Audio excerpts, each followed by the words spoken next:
그 노무현 패러다임을 뛰어넘었어요.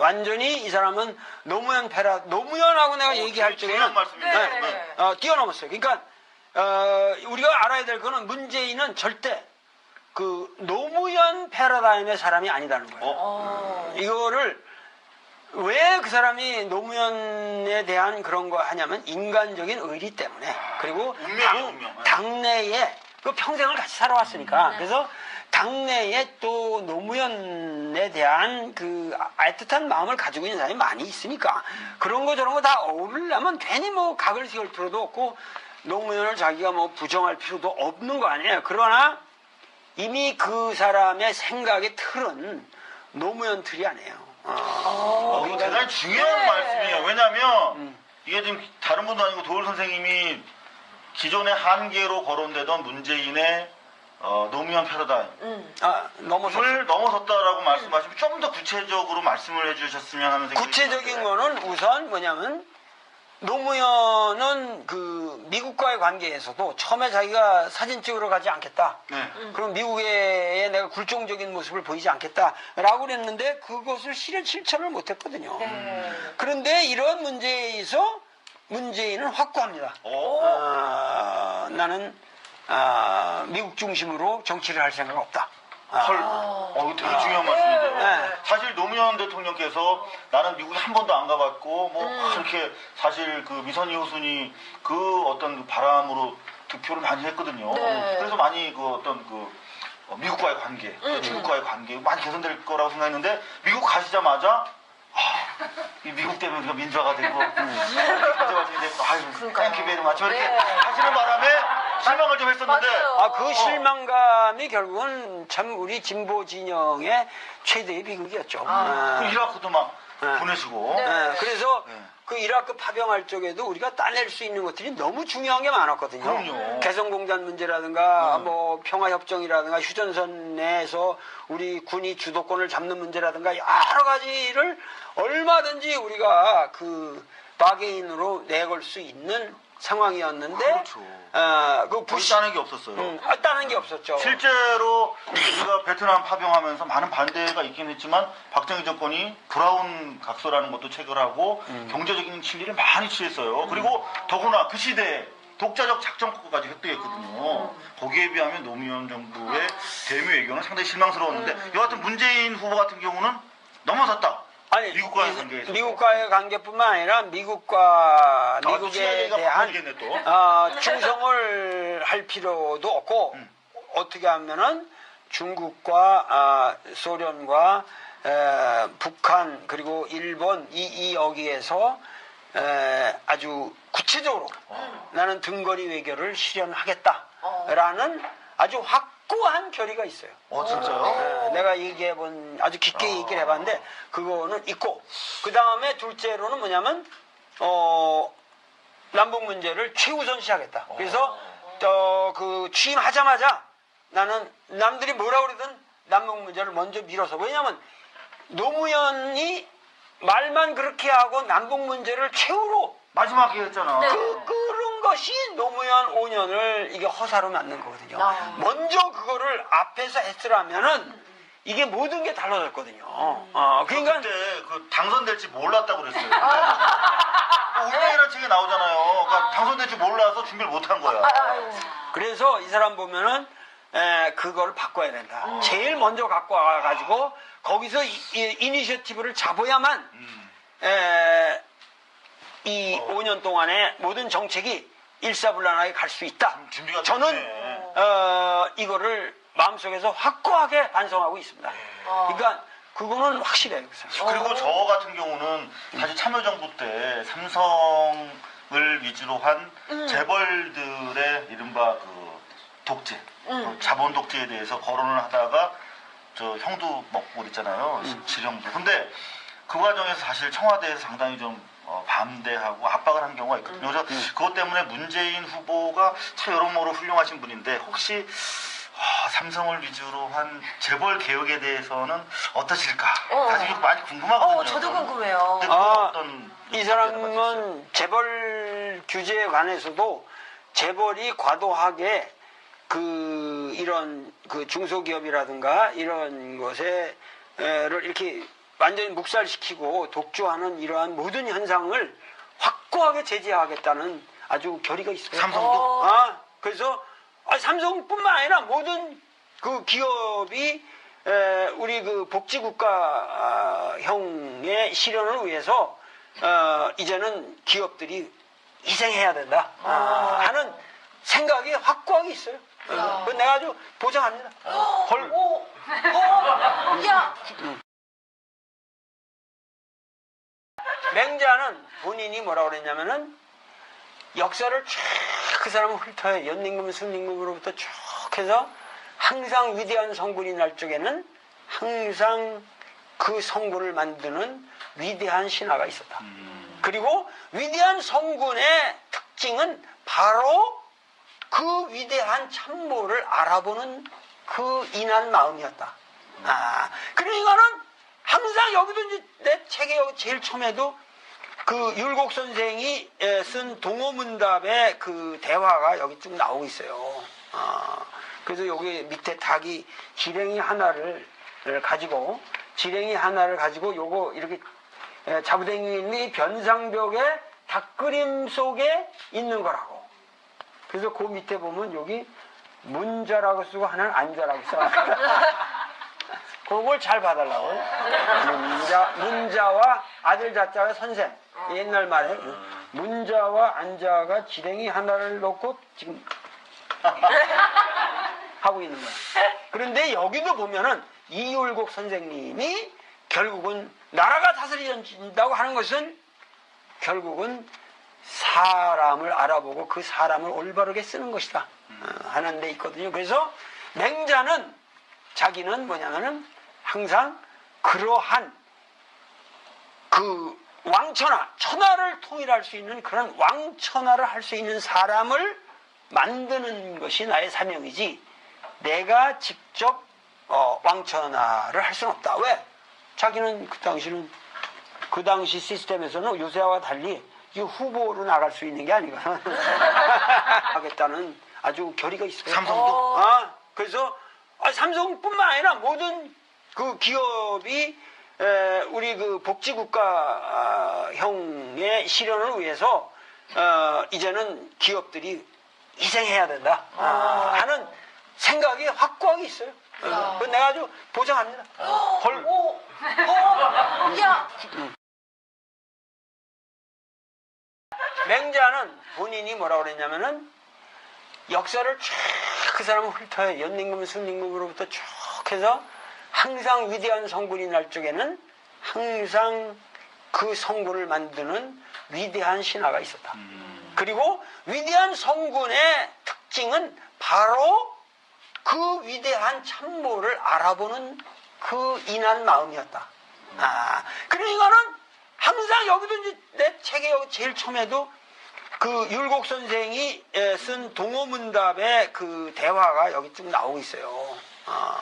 그래서 여기 밑에 닭이 지렁이 하나를 가지고 요거 이렇게 자부댕이 변상벽에 닭그림 속 그 노무현 패러다임을 뛰어넘었어요. 완전히 이 사람은 노무현하고 내가 얘기할 적에는 뛰어넘었어요. 그러니까 우리가 알아야 될 거는 문재인은 절대 그 노무현 패러다임의 사람이 아니다는 거예요. 이거를 왜 그 사람이 노무현에 대한 그런 거 하냐면 인간적인 의리 때문에 그리고 당내에 그 평생을 같이 살아왔으니까 그래서 당내에 또 노무현에 대한 그 애틋한 마음을 가지고 있는 사람이 많이 있으니까 그런 거 저런 거 다 어울리려면 괜히 뭐 각을 세울 필요도 없고 노무현을 자기가 뭐 부정할 필요도 없는 거 아니에요. 그러나 이미 그 사람의 생각의 틀은 노무현 틀이 아니에요. 이거 대단히 중요한 말씀이에요. 왜냐하면 이게 지금 다른 분도 아니고 도울 선생님이 기존의 한계로 거론되던 문재인의 노무현 패러다임을 넘어섰다라고 말씀하시면 좀 더 구체적으로 말씀을 해주셨으면 하는 생각이 구체적인 거는 우선 뭐냐면 노무현은 그 미국과의 관계에서도 처음에 자기가 사진 찍으러 가지 않겠다. 네. 그럼 미국에 내가 굴종적인 모습을 보이지 않겠다. 다운 각서라는 것도 체결하고 경제적인 진리를 많이 취했어요. 그리고 더구나 그 시대에 독자적 작전국까지 획득했거든요. 거기에 비하면 노무현 정부의 대미 외교는 상당히 실망스러웠는데 여하튼 문재인 후보 같은 경우는 넘어섰다. 아니, 미국과의 관계에서. 미국과의 관계뿐만 아니라 미국과 또 미국에 취향이가 대한 바뀌겠네, 또. 충성을 할 필요도 없고 어떻게 하면은 중국과 소련과 북한 그리고 일본 이 여기에서 아주 구체적으로 나는 등거리 외교를 실현하겠다라는 아주 확고한 결의가 있어요. 진짜요? 내가 아주 깊게 얘기를 해봤는데 그거는 있고 그 다음에 둘째로는 뭐냐면 남북 문제를 최우선시하겠다. 그래서 그 취임하자마자 나는 남들이 뭐라 그러든 남북 문제를 먼저 밀어서 왜냐하면 노무현이 말만 그렇게 하고 남북 문제를 최후로 마지막에 했잖아. 그런 것이 노무현 5년을 이게 허사로 만든 거거든요. 먼저 그거를 앞에서 했으라면은 이게 모든 게 달라졌거든요. 그러니까 그때 그 당선될지 몰랐다고 그랬어요. 라고 그랬는데 그것을 실천을 못했거든요. 그런데 이런 문제에서 문재인은 확고합니다. 나는 미국 중심으로 정치를 할 생각 없다. 헐, 이거 되게 중요한 말씀인데요. 사실 노무현 대통령께서 나는 미국에 한 번도 안 가봤고, 그렇게 사실 그 미선희 호순이 그 어떤 바람으로 득표를 많이 했거든요. 그래서 많이 그 어떤 미국과의 관계, 중국과의 관계 많이 개선될 거라고 생각했는데, 미국 가시자마자, 이 미국 때문에 우리가 민주화가 되고, 경제발전이 되고, 아유, 땡큐 베리 마치 이렇게 하시는 바람에 실망을 좀 했었는데, 그 실망감이 결국은 참 우리 진보 진영의 최대의 비극이었죠. 그 이라크도 막 보내시고. 그래서 그 이라크 파병할 쪽에도 우리가 따낼 수 있는 것들이 너무 중요한 게 많았거든요. 그럼요. 개성공단 문제라든가 뭐 평화협정이라든가 휴전선 내에서 우리 군이 주도권을 잡는 문제라든가 여러 가지를 얼마든지 우리가 그 바게인으로 내걸 수 있는 상황이었는데 그렇죠. 그 따는 게 없었어요. 따는 게 없었죠. 실제로 우리가 베트남 파병하면서 많은 반대가 있긴 했지만 박정희 정권이 운명이라는 책이 나오잖아요. 그러니까 당선될 줄 몰라서 준비를 못한 거야. 그래서 이 사람 보면은 그걸 바꿔야 된다. 제일 먼저 갖고 와가지고 거기서 이니셔티브를 잡아야만 이 5년 동안의 모든 정책이 일사불란하게 갈 수 있다. 준비가 저는 됐네. 이거를 마음속에서 확고하게 반성하고 있습니다. 그러니까 그거는 확실해요. 그리고 저 같은 경우는 사실 참여정부 때 삼성을 위주로 한 재벌들의 이른바 그 독재, 그 자본 독재에 대해서 거론을 하다가 저 형도 먹고 그랬잖아요. 지령도. 근데 그 과정에서 사실 청와대에서 상당히 좀 반대하고 압박을 한 경우가 있거든요. 그래서 그것 때문에 문재인 후보가 참 여러모로 훌륭하신 분인데 혹시 삼성을 위주로 한 재벌 개혁에 대해서는 어떠실까?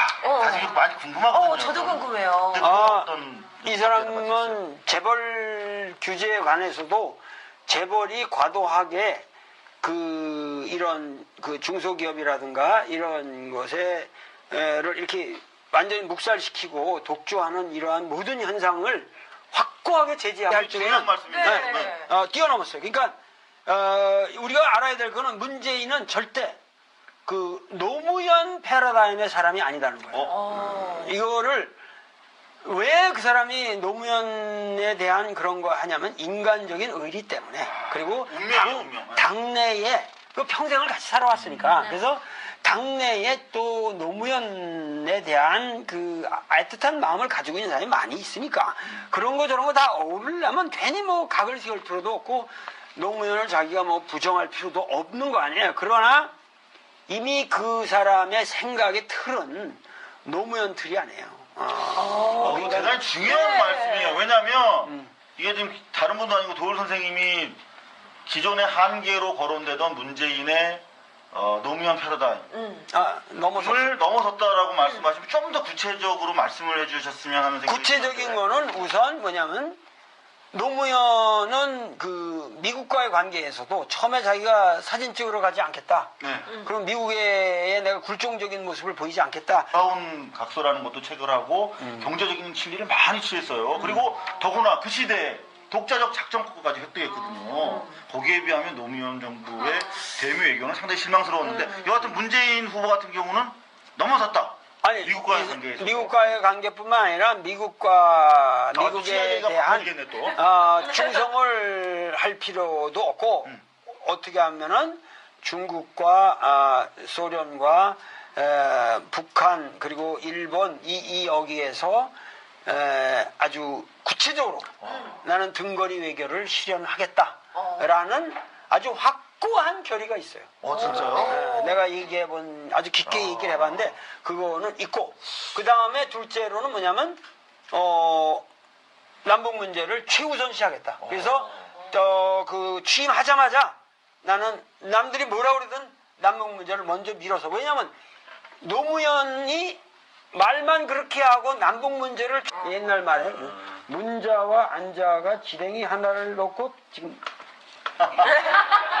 하고 있는 거야. 그런데 여기도 보면은 이율곡 선생님이 결국은 나라가 다스려진다고 하는 것은 결국은 사람을 알아보고 그 사람을 올바르게 쓰는 것이다 하는 데 있거든요. 그래서 맹자는 자기는 뭐냐면은 항상 그러한 그 천하를 통일할 수 있는 그런 왕천하를 할 수 있는 사람을 만드는 것이 나의 사명이지 내가 직접 왕천하를 할 수는 없다. 왜? 자기는 그 당시 시스템에서는 요새와 달리 이 후보로 나갈 수 있는 게 아니거든. 하겠다는 아주 결의가 있어요. 삼성도? 그래서 삼성뿐만 아니라 모든 그 기업이 우리 그 복지국가형의 실현을 위해서 이제는 기업들이 희생해야 된다 하는 생각이 확고하게 있어요. 그건 내가 아주 보장합니다.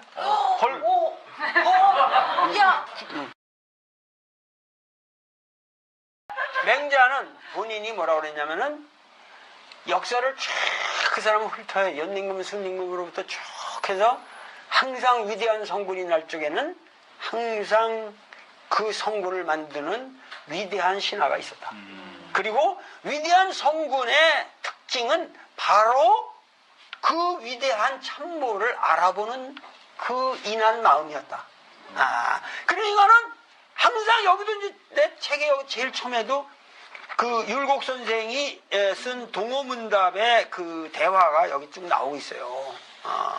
그래서 여기 밑에 닭이 지렁이 하나를 가지고 요거 이렇게 자부댕이 변상벽에 닭그림 속 그 노무현 패러다임을 뛰어넘었어요. 완전히 이 사람은 노무현하고 내가 노무현 패러다임을 뛰어넘었어요. 완전히 이 사람은 노무현하고 내가 얘기할 적에는 뛰어넘었어요. 그러니까 우리가 알아야 될 거는 문재인은 절대 그 노무현 패러다임의 사람이 아니다는 거예요. 이거를 왜 그 사람이 노무현에 대한 그런 거 하냐면 인간적인 의리 때문에 그리고 당내에 그 평생을 같이 살아왔으니까 그래서 당내에 또 노무현에 대한 그 애틋한 마음을 가지고 있는 사람이 많이 있으니까 그런 거 저런 거 다 어울리려면 괜히 뭐 각을 세울 필요도 없고 노무현을 자기가 뭐 부정할 필요도 없는 거 아니에요. 그러나 이미 그 사람의 생각의 틀은 노무현 틀이 아니에요. 이거 대단히 중요한 말씀이에요. 왜냐하면 이게 지금 다른 분도 아니고 도울 선생님이 기존의 한계로 거론되던 문재인의 노무현 패러다임을 넘어섰다라고 말씀하시면 좀 더 구체적으로 말씀을 해주셨으면 하는 생각이 구체적인 거는 우선 뭐냐면 노무현은 그 미국과의 관계에서도 처음에 자기가 사진 찍으러 가지 않겠다. 그럼 미국에 내가 굴종적인 모습을 보이지 않겠다라고 그랬는데 그것을 실천을 못했거든요. 그런데 이런 문제에서 문재인은 확고합니다. 나는 미국 중심으로 정치를 할 생각 없다. 이거 되게 중요한 말씀인데요. 사실 노무현 노무현 대통령께서 나는 미국에 한 번도 안 가봤고 뭐 그렇게 사실 그 미선희 호순이 그 어떤 그 바람으로 득표를 많이 했거든요. 네. 그래서 많이 그 어떤 그 미국과의 관계, 중국과의 관계 많이 개선될 거라고 생각했는데 미국 가시자마자 이 미국 때문에 우리가 민주화가 되고 가져가게 되고 아유 땡큐 베리 마치 이렇게 네. 하시는 바람에 실망을 좀 했었는데 맞아요. 그 실망감이 결국은 참 우리 진보 진영의 최대의 비극이었죠. 그 이라크도 막 네. 보내시고 네. 그래서 네. 그 이라크 파병할 쪽에도 우리가 따낼 수 있는 것들이 너무 중요한 게 많았거든요. 그럼요. 개성공단 재벌들의 이른바 그 독재, 자본 독재에 대해서 거론을 하다가 저 형도 먹고 그랬잖아요. 지령도. 근데 그 과정에서 사실 청와대에서 상당히 좀 반대하고 압박을 한 경우가 있거든요. 그래서 그것 때문에 문재인 후보가 참 여러모로 훌륭하신 분인데 혹시 삼성을 위주로 한 재벌 개혁에 대해서는 어떠실까? 사실 이거 많이 궁금하거든요. 저도 궁금해요. 근데 그건 어떤 이 사람은 재벌 규제에 관해서도 재벌이 과도하게 이런 그 중소기업이라든가 이런 것에 를 이렇게 완전히 묵살시키고 독주하는 이러한 모든 현상을 확고하게 제재하겠다는 아주 결의가 있어요. 삼성도? 그래서 삼성뿐만 아니라 모든 그 기업이 우리 그 복지국가형의 실현을 위해서 이제는 기업들이 희생해야 된다 하는 생각이 확고하게 있어요. 그건 내가 아주 보장합니다. 야, 맹자는 본인이 뭐라고 그랬냐면은 역사를 쭉 그 사람은 훑어요. 연림금, 승림금으로부터 쭉 해서 항상 위대한 성군이 날 적에는 항상 그 성군을 만드는 위대한 신하가 있었다. 그리고 위대한 성군의 특징은 바로 그 위대한 참모를 알아보는 그 인한 마음이었다. 그러니까는 항상 여기도 이제 내 책에 여기 제일 처음에도 그 율곡 선생이 쓴 동호문답의 그 대화가 여기 쭉 나오고 있어요. 그래서 여기 밑에 닭이 지렁이 하나를 가지고 요거 이렇게 자부댕이 변상벽에 닭그림 속에 있는 거라고. 그래서 그 밑에 보면 여기 문자라고 쓰고 하나는 안자라고 써. 그걸 잘 봐달라고. 문자와 아들 자자의 선생. 문제라든가 뭐 평화협정이라든가 휴전선 내에서 우리 군이 주도권을 잡는 문제라든가 여러 가지를 얼마든지 우리가 그 바게인으로 내걸 수 있는 상황이었는데 그렇죠. 그 따는 게 없었어요. 따는 게 없었죠. 실제로 우리가 베트남 파병하면서 많은 반대가 있긴 했지만 박정희 정권이 브라운 각서라는 것도 체결하고 경제적인 실리를 많이 취했어요. 그리고 더구나 그 시대에 독자적 작전국가까지 획득했거든요. 거기에 비하면 노무현 정부의 대미 외교는 상당히 실망스러웠는데 여하튼 문재인 후보 같은 경우는 넘어섰다. 아니, 미국과의 관계에서. 미국과의 관계뿐만 아니라 미국에 대한 충성을 할 필요도 없고 어떻게 하면은 중국과 소련과 북한 그리고 일본 이 여기에서 아주 구체적으로 나는 등거리 외교를 실현하겠다라는 아주 확고한 결의가 있어요. 진짜요? 내가 얘기해본 아주 깊게 얘기를 해봤는데 그거는 있고 그 다음에 둘째로는 뭐냐면 남북 문제를 최우선시하겠다. 그래서 그 취임하자마자 나는 남들이 뭐라 그러든 남북 문제를 먼저 밀어서 왜냐하면 노무현이 말만 그렇게 하고 남북 문제를 최후로 마지막에 했잖아. 그런 것이 노무현 5년을 이게 허사로 만든 거거든요. 먼저 그거를 앞에서 했으라면은 이게 모든 게 달라졌거든요. 그러니까 그때 그 당선될지 몰랐다고 그랬어요. 운명이라는 책에 나오잖아요. 그러니까 당선될지 몰라서 준비를 못한 거야. 그래서 이 사람 보면은 그걸 바꿔야 된다. 제일 먼저 갖고 와가지고 거기서 이니셔티브를 잡아야만 이 5년 동안에 모든 정책이 일사불란하게 갈 수 있다. 준비가 저는 됐네. 이거를 마음속에서 확고하게 반성하고 있습니다. 그러니까 그거는 확실해요. 그리고 저 같은 경우는 사실 참여정부 때 삼성을 위주로 한